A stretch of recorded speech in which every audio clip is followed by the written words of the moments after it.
Welcome back. After getting the 200 litre stroke 1 BBL kit pretty much done and dusted and ready, decided I needed a stand that could be completely mobile, as I'm going to be doing most of the brewing inside here. So this was a mock-up of the heights and dimensions, and this was Simon's SketchUp idea. I don't know who the bearded guy with the ukulele is.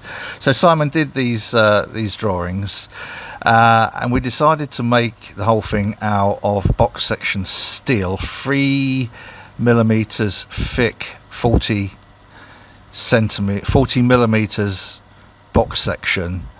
And this is the interesting bit, because Johnny Wilson, my friend who's the boat builder, said, yeah, I can get you some of that.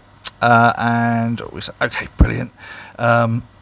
How long are the pieces? And he says, oh, well, I've had a word with the supplier, and she says they're 20 foot long, which was great, sort of.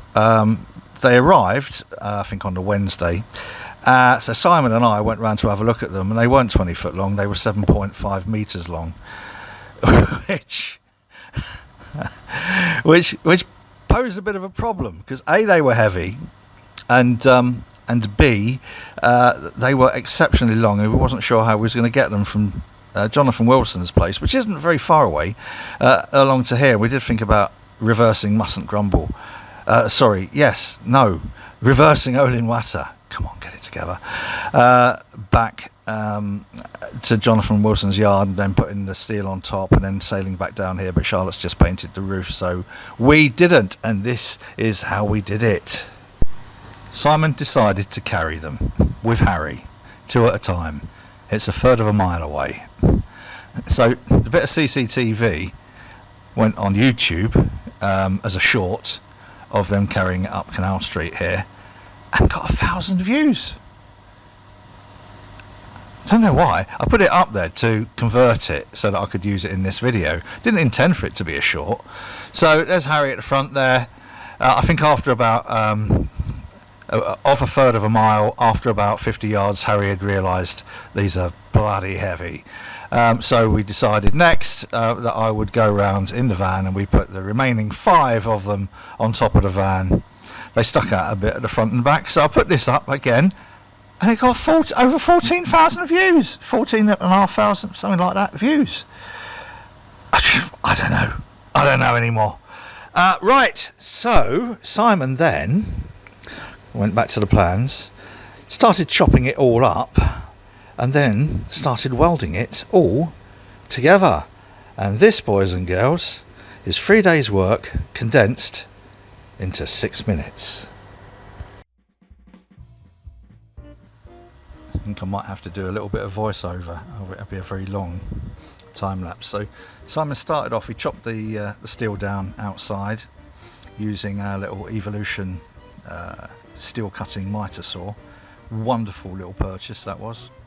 And then on the Tuesday we'd borrowed Mark's van to collect some weight blocks for Olin Watter. So while we had it, we picked up this sheet of 8x4 OSB to act as a flat layout table, and to protect the floor from the welds, etc. So Simon built 2 rectangular frames, and then put all of the other strengthening braces in there.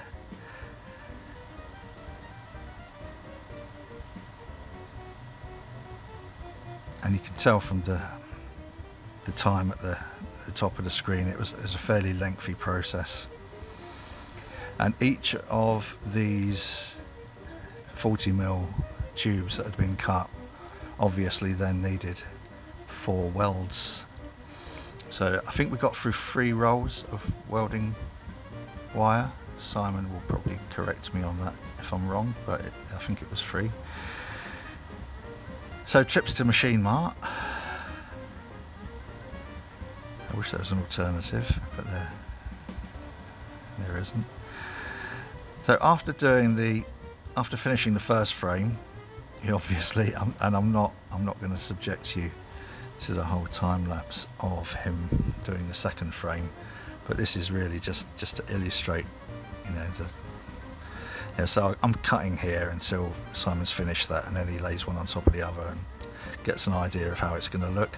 This is welding some rectangular plates onto the bottom on which to mount the wheels, or the casters I should say.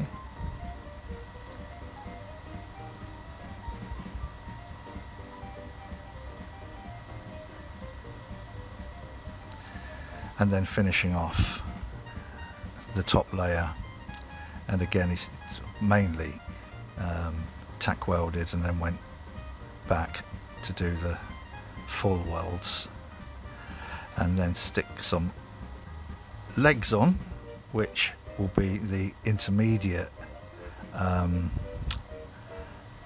that get to go between the two levels, to strengthen between the two levels. I know what I mean. I'm watching this just like you. I'm just trying to keep up. So a lot of welding again. A lot of welding.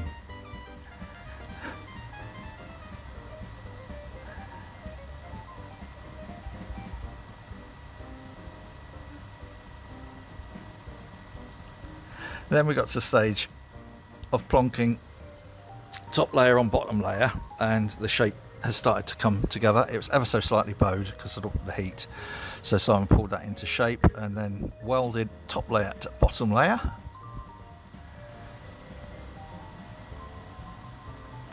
Now by this time, I think we're coming up to Friday. This is Friday now, so this is the third day,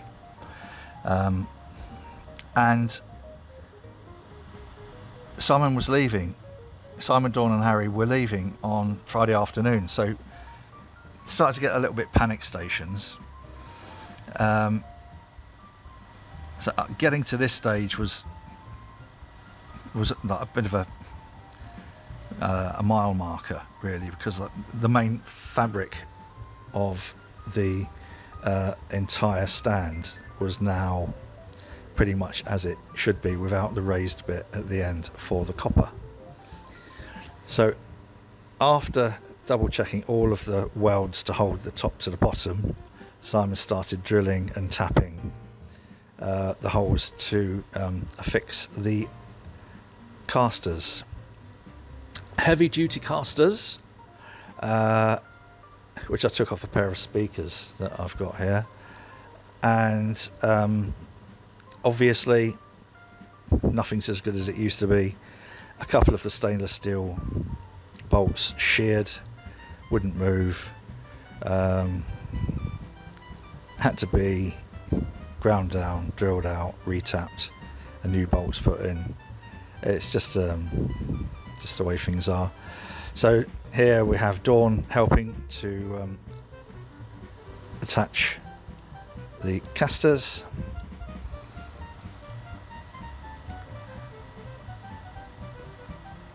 And this was where we had to do some remedial work in order to take one caster off and drill it out, etc. So that then, the casters are on, the main frame's built.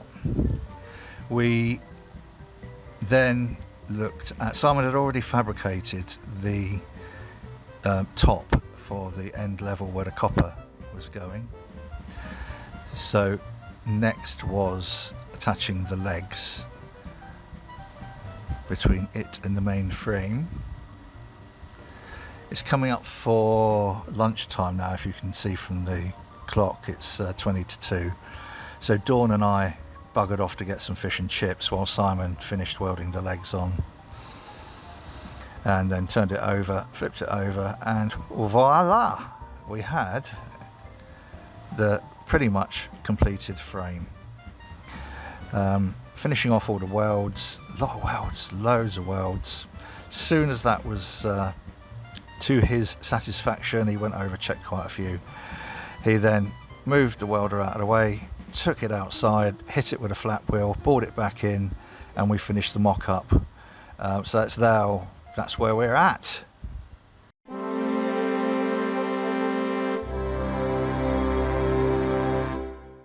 Space. We have space back.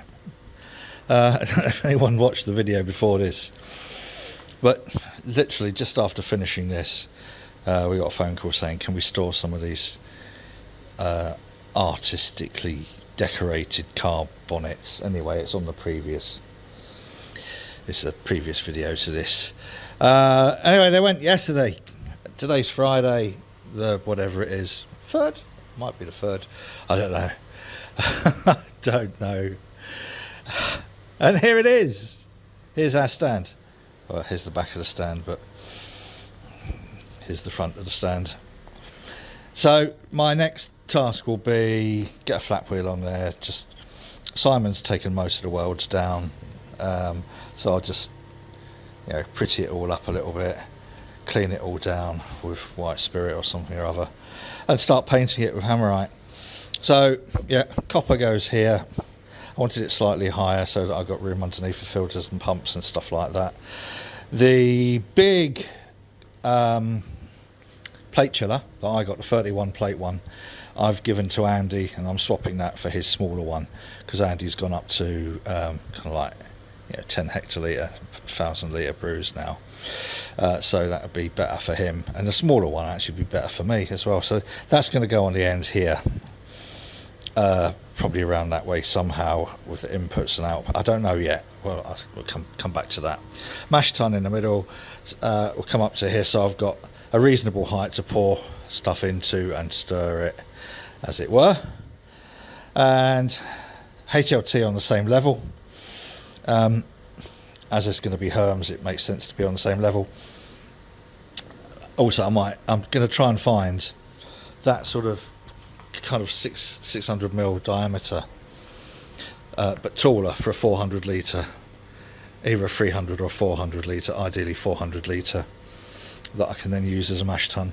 So then use as a HLT, and then probably sell that one as a copper. Right, so that's where we're at. I hope you've enjoyed this little video, especially the strange time lapse of 3 days in 6 minutes. That was interesting, making that time lapse, because I pulled all the CCTV footage off that camera up there. Oh, focusing on, don't know where it is. There, that camera up there. And there's another one up there that I could have used. There's another one over there, and there's another one over there that I could have used, but that one was the best. So pulling all that off and then converting it to a way that I could get it into the video editing software, pain in the arse. Very briefly, so I hope you've enjoyed the way this is all going. All this is now pretty much safe to go out. I spent half a day with Simon fine-tuning the canning machine, and knocked out 24 cans afterwards, and they have all been absolutely perfect. However, and this is good, but I think I need to do a little bit of tinkering with things like pressures. I'm not convinced all of these were cap-on foam. You're supposed to cap on foam to eliminate any oxygen. I'm not convinced I actually have done that. So some of these could possibly be oxidized, and the other ones, I think there was, so the 15 of these I think are all okay. They're certainly holding their pressure well. This is it's one of the blackberry vices that I made from the blackberries last year that were in the freezer. I'm tempted to put some packs. I've got a few more canning runs to do, probably over the weekend. I'm tempted to put 15 or so packs together of 3 or 4 cans and pretty much offer those to some of you guys. Sadly, it'll have to be in the UK, so quite a large proportion of my viewers are in America, but sending these to America is just not viable, I'm afraid, at present. But UK viewers, I might offer these at a cost price or a very low price with a donation to the club or something or other as testers, because I know some of them might not be as good as others, but there we go. So we'll see where that goes. This, by the way, after rinsing the cans, put them into glass washer baskets and put them on this glass dryer, and it just dries the cans really quickly. So that's where we're at. Exciting times. So next we'll be finishing this off and then getting either some sheets of stainless steel, or there's a kind of chemical resistant worktop that we use in labs. I might see if I can get some of that. Whoa. Yes. If you like this complete twaddle, please do give us a thumbs up. If you're new to the channel, I'm sorry for wasting however minutes of your life have just gone. But if you do like this sort of thing and you want to follow the journey of developing the Alchemist Brewery, I will do a video explaining why I decided to open a brewery and why I've called it Alchemist. But that's for a later date. But a subscription to the channel would be wonderful. And if you click the bell thing, it tells you when I post some more rubbish. Until next time, you take care. Cheers. In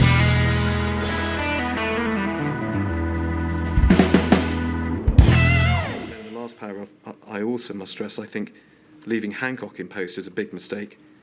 He's a proven liar who nobody believes or should believe on anything. And we face going into autumn crisis with the cunt still in charge of the NHS still. Therefore, we'll be back around that cabinet table with him and Stevens bullshitting again in September. Hideous prospect.